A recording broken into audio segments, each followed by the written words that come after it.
कहते हैं कि दुनिया में मन सबसे ज्यादा शक्तिशाली चीज होता है। अगर किसी चीज को तुम पूरे मन से चाह लो तो तुम उसे हासिल कर सकते हो। ये मैं नहीं कहता, ये सभी महापुरुषों का कहना है। लेकिन अगर यह सत्य है, ये सच है, तो हम जो अपने मन से चाहते हैं वह हमें हासिल क्यों नहीं होता है? भाई, कोई भी इंसान अपने मन में तो दुख नहीं चाहेगा, लेकिन वो रहता तो दुखी है। हर इंसान अपने मन से तो कामयाब होना चाहता है, खूब पैसा कमाना चाहता है, लेकिन फिर भी वह कामयाब नहीं होता। भला ऐसा दुनिया में कौन इंसान होगा जो अपने मन में यह चाहेगा कि मैं नाकामयाब रहूं या मैं पैसा ना कमाऊं? सोचने की बात है। तो इसमें दो चीज निकलकर सामने आती है, या तो वह महापुरुष गलत थे जिन्होंने ये बात बोली कि मन से चाहे हुई चीज हासिल हो जाती है, या फिर हम गलत हैं। आज की पोस्ट में मैं जो कहानी बताने वाला हूँ उसमें आपको एक ऐसा मंत्र मिलेगा। उसे समझने के बाद आपको एक ऐसा मंत्र का पता चलेगा जिससे आप यह समझ पाएंगे कि अपने मन से कोई भी चीज कैसे करवाई जाती है, मन में किसी भी बात का बीज कैसे बोया जाता है। या इस कहानी से आपको अच्छी तरह से समझ में आ जाएगा और इससे आप यह भी समझ पाएंगे कि आकर्षण का नियम, लॉ ऑफ अट्रैक्शन, कैसे काम करता है। कहानी छोटी सी है लेकिन बहुत ही गहरी है। इस वीडियो को पूरा लास्ट तक देखना तो आप अच्छे से इस कहानी का पूरा लाभ ले पाएंगे। तो चलिए कहानी शुरू करता हूँ और समझते हैं कि मन को कंट्रोल कैसे करते हैं।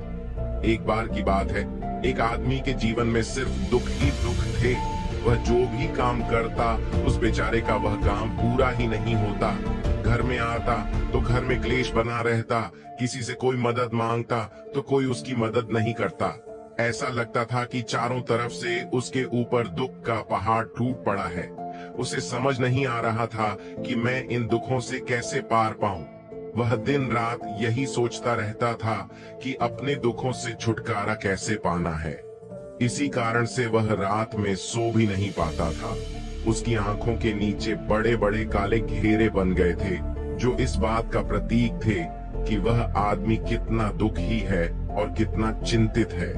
कभी कभी तो उसके मन में आत्महत्या करने के भी ख्याल आते थे, लेकिन अपने परिवार की चिंता करके वह यह कदम नहीं उठा पाता। वह इतना दुखी हो गया कि उसने निर्णय किया कि वह इन दुखों से छुटकारा पाकर ही रहेगा। इसके लिए चाहे उसे कितनी ही मेहनत करनी पड़े, कुछ भी करना पड़े, चाहे अंगारों पर चलना पड़े, लेकिन इन दुखों से छुटकारा हासिल करके रहेगा। ऐसे ही एक दिन उसने अपने मित्र से पूछा कि मैं अपने जीवन को कैसे सुधारे। उसके मित्र ने उसे बताया कि तुम किसी बाबा के पास जाओ। बाबाओं के पास ऐसा मंत्र होता है जिससे सारे दुख मिट जाते हैं, जीवन खुशियों से भर जाता है और धन संपदा भी हासिल होती है। तुम किसी ऐसे बाबा को ढूंढ लो, बस तुम्हारा काम बन जाएगा। उस आदमी के मन में यह बात पूरी तरह से पक्की बैठ गई कि कोई बाबा ही मेरा दुख दूर कर सकता, और इसीलिए उसे किसी भी बाबा के बारे में पता चलता तो वह उस बाबा के पास पहुंच जाता, उस बाबा को अपनी समस्या बताता और उससे उसका समाधान पूछता और कहता कि बाबा, मैं कुछ भी करने के लिए तैयार हूँ, लेकिन मेरी इन समस्याओं से मुझे छुटकारा दिला दीजिए। आप जो कहेंगे मैं वह करूँगा, लेकिन मेरे जीवन को सुधार दीजिए। बाबा उसे कुछ टोने टोटके बताते थे करने के लिए, और बदले में दान दक्षिणा ले लेते थे कि यह टोना टोटका करने के बाद तुम्हारे घर में सुख शांति बनी रहेगी। बस इस टोटके को पूरी विधि के साथ करना। वह आदमी घर लौटकर पूरी विधि के साथ टोने टोटके करने लगा, लेकिन बहुत टोने टोटके करने के बाद भी उसके जीवन में कुछ बदलाव नहीं आया। इसके विपरीत उसका जीवन और ज्यादा दुखी हो गया। जो भी बाबा उसे टोना टोटका देता था वह बदले में उससे दान दक्षिणा लेता था, जिससे उसका धन भी धीरे धीरे खत्म हो रहा था। इससे उसके जीवन में दुख और ज्यादा बढ़ गया। तब उसे लगा कि बाबाओं के पास जाने से तो मेरे जीवन में दुख कम होने की वजह बढ़ते ही जा रहे हैं, तो मुझे क्या करना चाहिए? बाबाओं के पास जाऊं या ना जाऊं? फिर एक दिन एक आदमी ने उसे बताया कि तुम अपने घर में किसी पंडित को बुलाकर हवन करवा लो। हवन होगा, घर शुद्ध हो जाएगा। कोई भी बुरी ऊर्जा होगी घर में तो वह घर से बाहर चली जाएगी। किसी पंडित को बुलाकर पूरे विधि विधान, उसे मंत्र उच्चारण कराओ, हवन कराओ, जिससे घर में सुख शांति आए। उस आदमी के मन में यह बात बैठ गई और उसने एक पंडित को अपने घर पर बुलाकर हवन करवा दिया। हवन अच्छी तरह से संपन्न हुआ। बदले में पंडित ने भी अच्छी दान दक्षिणा ली और उसके बाद वह वहां से विदा हो गया। लेकिन कुछ दिनों के बाद उस आदमी को महसूस हुआ कि उसके जीवन में अभी भी कोई बदलाव नहीं आया है। अब वह आदमी पूरी तरह से दुखी हो गया और ज्यादा परेशान हो गया। अब तो उसे लगने लगा था कि मेरे जीवन में से दुख कभी खत्म ही नहीं होंगे, और यही सोच सोचकर उस आदमी का बुरा हाल हो गया था।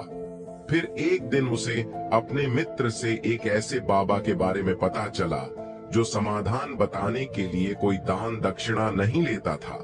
उस आदमी को लगा कि यह बाबा दूसरे बाबाओं की तरह नहीं हो सकता, क्योंकि यह तो दान दक्षिणा लेता ही नहीं, और अगर दान दक्षिणा नहीं लेता तो यह सच में कोई सिद्ध बाबा होगा। और यही सोचकर वह उस बाबा के पास पहुंच जाता है। जब वह आदमी वहां पर पहुंचता है तो वह बाबा ध्यान में बैठे हुए थे। यह देखकर वह आदमी वहीं पर चुपचाप बैठकर ध्यान से बाहर आने का उनका इंतजार करने लगा। थोड़ी देर बाद बाबा ने आंखें खोली तो सामने एक दुखी और परेशान युवक को बैठे देखा। उसकी आंखों के नीचे काले घेरे देखकर ही समझ गया कि यह आदमी अपने जीवन से कितना परेशान है। उसे संबोधित करते हुए बाबा ने पूछा कि बच्चा, क्या चाहते हो? बाबा के पास क्या लेने आए हो? उस आदमी ने कहा कि बाबा, मैं अपने जीवन से बहुत परेशान हूँ। मैंने इन दुखों को दूर करने के लिए बहुत सारे रास्ते अपनाए, हर वो तरकीब करके देखे जो किसी बाबा ने मुझे बताई, हर वो काम किया जो कोई भी इंसान ने मुझसे करने को कहा, लेकिन मेरे जीवन में दुखों में कोई कमी नहीं आई। बाबा, इसके विपरीत मेरे जीवन में दुखों में बढ़ोतरी हो गई है। मुझे समझ में नहीं आ रहा है कि मैं क्या करूं। कभी कभी तो मैं आत्महत्या करने की सोचता हूं, लेकिन मैं अपने परिवार की सोचकर मैं यह कदम नहीं उठाता हूं। मैंने आपके बारे में बहुत सुना है बाबा, और मैं बहुत उम्मीद के साथ आपके पास आया हूं। कृपया करके मुझे कोई ऐसा मार्ग बताएं जिससे मुझे अपने दुखों से छुटकारा मिल जाए। मैं अपने दुखों से छुटकारा पाने के लिए कुछ भी करने को तैयार हूं। आप मुझे कोई भी रास्ता बताएं, चाहे वह रास्ता कितना ही कठिन क्यों ना हो, मैं उसको पार करके रहूंगा। बाबा ने महसूस किया कि आदमी तो सच में बहुत परेशान है। बाबा ने उसकी बात सुनकर कहा कि बच्चा, दुखों को दूर करने के लिए मंत्र ऐसे ही नहीं मिलते हैं। मंत्र पाने के लिए कुछ करना पड़ता है। तुम कुछ कर सकते हो। यह सुनकर पहले तो उस आदमी ने सोचा कि यह बाबा भी मुझसे दान दक्षिणा मांगेंगे, लेकिन और कोई रास्ता ना पाकर उस आदमी ने कहा, बाबा, आपको जितना भी दान दक्षिणा चाहिए मैं देने के लिए तैयार हूँ, लेकिन आपका मंत्र सच्चा होना चाहिए, वह पूरा होना चाहिए, उसका फल मुझे मिलना चाहिए। उसके बाद मैं आपको जो भी दान दक्षिणा लेना चाहते हो मैं आपको दे दूंगा। बाबा ने कहा, दान दक्षिणा तो बहुत छोटी चीज है, मुझे वह नहीं चाहिए। इस पर वो आदमी सोच विचार करके बोला, तो बाबा, मैं अंगारों पर भी चलने के लिए तैयार हूँ, आप मुझे बस आज्ञा दीजिए। बाबा ने कहा कि अंगारों पर चलने वाली छोटी चीज मैं तुमसे नहीं कराने वाला हूँ। मैं जो तुमसे कराने वाला हूँ वह बहुत कठिन मंत्र है, उसे पूरा कर पाओगे। उसने कहा, बाबा, आप मुझे बताइए तो सही, मुझे करना क्या होगा? मैं कुछ भी करने के लिए तैयार हूँ। इस पर बाबा ने उसे कहा कि यहाँ से जब तुम अपने घर जाओ तो रास्ते में अपने मन में यह दोहराते जाना कि मैं सुखी हूँ, मैं सुखी हूँ। बार बार अपने मन में यही दोहराना, और याद रहे जुबान पर यह नहीं आना चाहिए, ये सिर्फ मन में दोहराना है। ये सुनकर वो आदमी बोला, बाबा, बस इतनी सी बात, ये तो मैं चुटकी बजाते कर लूंगा, लेकिन इससे होगा क्या? बाबा बोले कि इस मंत्र को करके तो देखो, वैसे भी तुमने इतने बाबाओं के मंत्र किए हैं, तो इस मंत्र को भी करके देख लो। उस आदमी ने सोचा कि बाबा कुछ दान दक्षिणा तो ले नहीं रहे हैं, और छोटा सा मंत्र है, इसे तो मैं कर ही लूंगा। वो बोला, ठीक है बाबा, मैं ये मंत्र जरूर करूंगा। और वो आदमी यह कहकर वहां से चलने लगा। लेकिन जैसे ही वह चलने लगा, पीछे से बाबा ने बोला कि बच्चा, एक बात याद रखना, जब तुम यह मंत्र अपने मन में दोहराना तो तुम्हारे मन में बंदर के विचार नहीं आने चाहिए। बंदर का ख्याल भी नहीं आना चाहिए, तो ही यह मंत्र सिद्ध होगा। आदमी बोला, मुझे तो आज तक बंदर का कोई विचार नहीं आया, तो अब क्यों आएगा? आप चिंता मत करिए बाबा, मैं बस मन में यही दोहराऊंगा कि मैं सुखी हूं, मैं सुखी हूं। इसके अलावा बंदर का कोई भी विचार मेरे मन में नहीं आएगा। यह कहकर वह आदमी वहां से चल देता है। वह अपने मन में मैं सुखी हूं, मैं सुख ही हूं, ये दोहराता हुआ थोड़ी दूर ही चला था कि उसके मन में अचानक बंदर का ख्याल आ गया। बंदर का ख्याल एक बार आया और चला भी गया, लेकिन उस आदमी ने सोचा, आज तक तो मुझे बंदर का कोई भी विचार नहीं आया, यह आज बंदर का विचार क्यों आ गया? और ऐसे करके उसने उस बंदर के विचार को पकड़ लिया और यह भूल गया कि मुझे क्या मंत्र दोहराना है, और वह बंदर के बारे में सोचने लगा।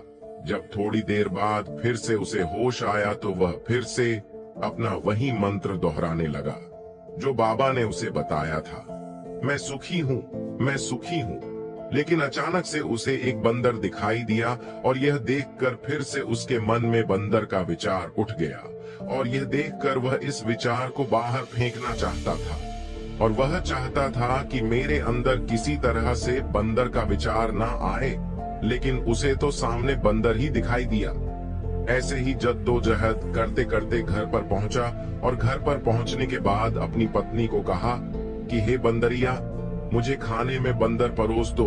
और जब उसे एहसास हुआ कि उसने क्या बोल दिया, तो वह अपने बाल नोचने लगा और दीवारों में सर मारने लगा कि आज तक मुझे बंदर का कोई भी विचार नहीं आया, और आज मुझे यह क्या हो गया है कि मुझे हर जगह बंदर ही बंदर नजर आ रहे हैं। ये कैसी माया है? यही सोच सोच कर वह आदमी रात भर सो नहीं पाया। रात भर करवटें बदलते रहा और सुबह उठकर सीधे उसी बाबा के पास पहुंच गया और उसके चरणों में गिरकर कहा कि बाबा, पता नहीं क्या चमत्कार हो रहा है, आज तक मुझे बंदर का कोई विचार नहीं आया, लेकिन कल से जब से आपने मुझसे कहा कि बंदर का विचार नहीं आना चाहिए, तब से मुझे हर जगह बंदर ही बंदर नजर आ रहे हैं। उस आदमी ने कहा कि बाबा, मुझे तो आपके पीछे पेड़ पर बैठा बंदर केले खाते हुए दिखाई दे रहा है, ये हो क्या रहा है बाबा? ये सुनकर बाबा हंसने लगे। हाँ हाँ हाँ हाँ, बच्चा, मन का जाल एक ऐसा जाल है जिसे समझ पाना इतना आसान नहीं है। बंदर तो तुम्हारे रास्ते में पहले भी आते थे। जब तुम मेरे पास आए थे तो इन्हीं पेड़ों पर ये बंदर घूम रहे थे, लेकिन तब तुम्हारे ध्यान में ये बंदर नहीं था, तब तुम्हारे ध्यान में सिर्फ दुख थे।